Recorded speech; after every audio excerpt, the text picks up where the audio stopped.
మూడుమళ్ళ బంధం పార్ట్ 131.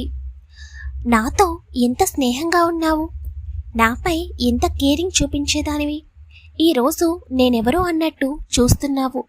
మరి నా మనసు ఎన్ని ముక్కలవుతుందో నీకు తెలుస్తుందా వైష్ణవి అని కోపంగా అంటాడు. రిత్విక్, నేను నిన్ను ఫ్రెండ్గా అనుకున్నాను కాబట్టే నీపై కేరింగ్ చూపించాను, ఇష్టం చూపించాను.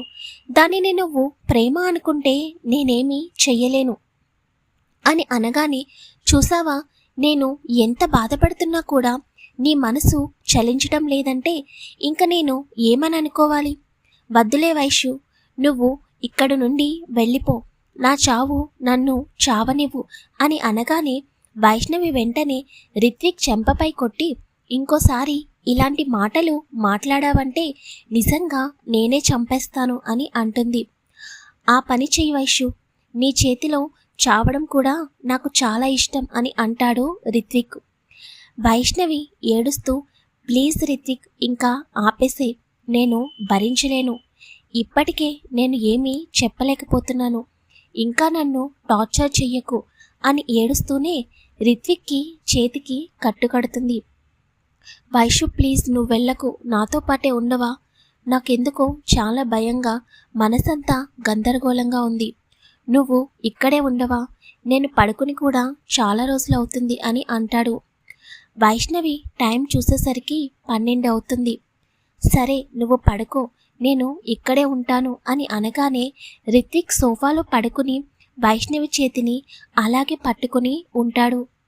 వైష్ణవి కింద కూర్చుని సోఫాకి ఆనుకుని ఆలోచిస్తూ ఉంటుంది. కొంతసేపటికి రిత్విక్ పడుకున్నాడని అనుకుని ఫ్లాట్కి వెళ్దామని లెగుస్తుంటే రిత్విక్ చాలా గట్టిగా వైష్ణవి చేతిని పట్టుకుని ఉంటాడు. తన చేతిని ఎంత విడిపిద్దామని అనుకున్నా కూడా రిత్విక్ వదలకపోయేసరికి వైష్ణవికి అసహనం పెరిగిపోతుంది. తనకి బాగా నిద్ర రావడం వలన ఇంకా అలాగే సోఫా వెనక్కి వాలి కళ్ళు మూసుకుంటుంది. వైష్ణవి పడుకున్న తర్వాత రిత్విక్ కళ్ళు తెరిచి వైష్ణవి వైపు చూస్తాడు. నేను నిజంగా డ్రింక్ చేయలేదు వైష్ణవి, కానీ నిన్ను నమ్మించడం కోసం నేను ఈ నాటకం ఆడక తప్పలేదు. ఏం చేయను? నిన్ను పెళ్లి చేసుకోవాలంటే ముందు విక్రమాదిత్యకి నీపై నెగిటివ్ ఇంప్రెషన్ రావాలి, అది ఇప్పటి నుండే మొదలవ్వాలి అని చెప్పి రిత్విక్ సోఫాలో నుండి లేచి వైష్ణవి పక్కన కూర్చుని మొబైల్ ఆన్ చేసి ఫొటోస్ తీస్తాడు. ఆ తర్వాత నెమ్మదిగా వైష్ణవి భుజంపై పడుకొని కళ్ళు మూసుకుని కావాలని వైష్ణవిని రిత్విక్ని కలిసి ఫొటోస్ తీసి తన గ్యాలరీలో సేవ్ చేసుకుని ఉంచుతాడు. అలా రిత్విక్ వైష్ణవి చేతిని పట్టుకుని వైష్ణవి భుజంపై తలవాల్చి, నీతో లైఫ్ లాంగ్ ఇలాగే ఉండాలని ఉంది వైషు, నా కల తొందరగా నెరవేరాలి అని కళ్ళు మూసుకుంటాడు. కరెక్ట్గా 3 o'clockకి ఏదో మెసేజ్ నోటిఫికేషన్ వచ్చినట్టు అనిపించగానే రిత్విక్ కళ్ళు తెరిచి చూస్తాడు. ఎదురుగా టేబుల్ పైన ఉన్న వైష్ణవి మొబైల్లో నోటిఫికేషన్ వచ్చిందని అర్థమవుతుంటే నెమ్మదిగా మొబైల్ తీసి పైన ఉన్న మెసేజ్ని చదువుతాడు. విక్రమాదిత్య ఢిల్లీకి రీచ్ అయ్యాను అని చెప్పి వైష్ణవికి మెసేజ్ పెడతాడు. అది స్క్రీన్పై కనిపిస్తుంది. రిత్విక్ వెంటనే మొబైల్ అక్కడ పెట్టేసి మళ్ళీ నార్మల్గా వైష్ణవి భుజంపై పడుకుని ఉంటాడు. రిత్విక్ కొంచెం మొబైల్ పెట్టేటప్పుడు సౌండ్ రావడం వలన ఆ సౌండ్కి వైష్ణవికి మెలకువ వచ్చి నెమ్మదిగా కళ్ళు తెరిచి చూస్తుంది. మొదట తను ఎక్కడ ఉందో అర్థం కాదు. తన భుజంపై ఏదో బరువుగా అనిపిస్తుంటే పక్కకు తిరిగి చూసేసరికి రిత్విక్ తన భుజంపై పడుకుని ఉండడం చూసి ఒక్కసారిగా ఉలిక్కి పడుతుంది. ఇదేంటి, రిత్విక్ రాత్రి సోఫాలో పడుకున్నాడు కదా, ఎప్పుడు నా పక్కకి వచ్చి పడుకున్నాడు, కానీ ఎందుకు నా పక్కన ఇలా నా భుజంపై పడుకుంటే నాకు అనీజీగా అనిపిస్తుంది. అమ్మో, ఇలా విక్రమ్ గారు చూస్తే తప్పకుండా నన్ను తప్పుగా అనుకుంటారు అని మనసులో అనుకుని నెమ్మదిగా రిత్విక్ అని పిలుస్తుంది.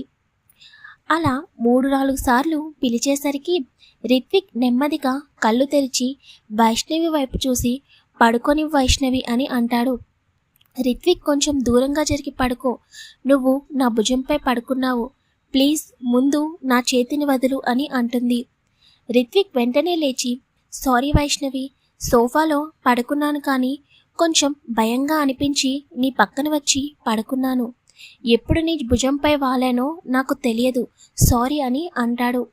రిత్విక్ కావాలని చెయ్యలేదు అని తెలుసుకుని వైష్ణవి, సరే నేనింకా ఫ్లాట్కి వెళ్తాను, ఇప్పటికే చాలా లేట్ అయింది, మళ్ళీ అన్నయ్య ప్రియా లెగిస్తే ఇబ్బంది అవుతుంది అని చెప్పి తన మొబైల్ తీసుకుని ఫ్లాట్కి వెళ్ళిపోతుంది వైష్ణవి. వెళ్తున్న వైష్ణవి వైపు చూసి నవ్వుకుంటూ, నా ప్లాన్ చాలా వరకు సక్సెస్ అయింది వైష్ణవి. నువ్వు నేను ఇంత దగ్గరగా దిగిన ఫొటోస్ విక్రమ్ చూడగానే ఎలా రియాక్ట్ అవుతాడో చూడాలి. ఒకవేళ నీ ఫ్లాట్లో కనుక ఫోటో తీసుంటే అది కావాలని నేనే తీశానని అనుకుంటాడు విక్రమ్. కానీ నా ఫ్లాట్లో నువ్వు, అది కూడా నైట్ 1కి ఉండడం విక్రమ్ చూడగానే తప్పకుండా నీపై అనుమానం కలుగుతుంది. ఇదే నా మొదటి మెట్టు. ఈ రోజు నుండి నీకు వైష్ణవికి మధ్య ఈ రిత్విక్ తప్పకుండా వస్తాడు విక్రమాదిత్య అని అనుకుంటూ రూమ్లోకి వెళ్ళి బెడ్పై వాలిపోతాడు రిత్విక్. వైష్ణవి ఫ్లాట్ లోపలికి వెళ్ళేసరికి ఎవరు మేల్కొని ఉండరు. కంగారుగా తన రూమ్లోకి వెళ్ళిపోతుంది. ఏంటి ఇలా జరుగుతుంది? ఈ విషయం విక్రమాదిత్య గారికి చెప్తే బాగుంటుంది. లేదు, విక్రమ్ గారికి చెప్తే మళ్ళీ రిత్విక్తో గొడవ పడతారు. ఇప్పుడు ఏదో ఇంపార్టెంట్ వర్క్ మీద ఢిల్లీ వెళ్ళారు. వచ్చిన తర్వాత రిత్విక్ ఇలా చేశాడని చెప్పాలి అని అనుకుంటూ ఫోన్ చూస్తుంది. అందులో విక్రమ్ నుండి మెసేజ్ చూడగానే చిరునవ్వుతో మెసేజ్ ఓపెన్ చేసి విక్రమ్ ఢిల్లీ చేరుకున్నాడని తెలుసుకున్న తర్వాత హ్యాపీగా అనిపించి, టేక్ కేర్ విక్రమ్ గారు అని చెప్పి ఫోన్ పక్కన పెట్టేసి పడుకుంటుంది. విక్రమ్ మరియు స్టీఫెన్ ఢిల్లీ వెళ్ళేసరికి మార్నింగ్ 3 అవుతుంది. ఇంకా వాళ్ళు బుక్ చేసుకున్న రూమ్కి వెళతారు. స్టీఫెన్ విక్రమ్తో, కొంచెం సేపు రెస్ట్ తీసుకోండి సార్, మార్నింగ్ నుండి మళ్ళీ మన ప్లాన్ని అమలు చేద్దామని అంటాడు. సరే, నువ్వు కూడా వెళ్ళి నీ రూమ్లో రెస్ట్ తీసుకో అని చెప్పి మొబైల్ ఓపెన్ చేసి చూస్తాడు. వైష్ణవి నుండి మెసేజ్ కనిపించగానే ఈ రాక్షసి పడుకోకుండా నా కోసం వెయిట్ చేస్తుందా అని తిరిగి మెసేజ్ పెడతాడు. కానీ వైష్ణవి చూసినట్టు కనిపించకపోయేసరికి పడుకున్నట్టుంది అని చెప్పి తను కూడా జర్నీ వల్ల అలసిపోయి నెమ్మదిగా నిద్రలోకి జారుకుంటాడు.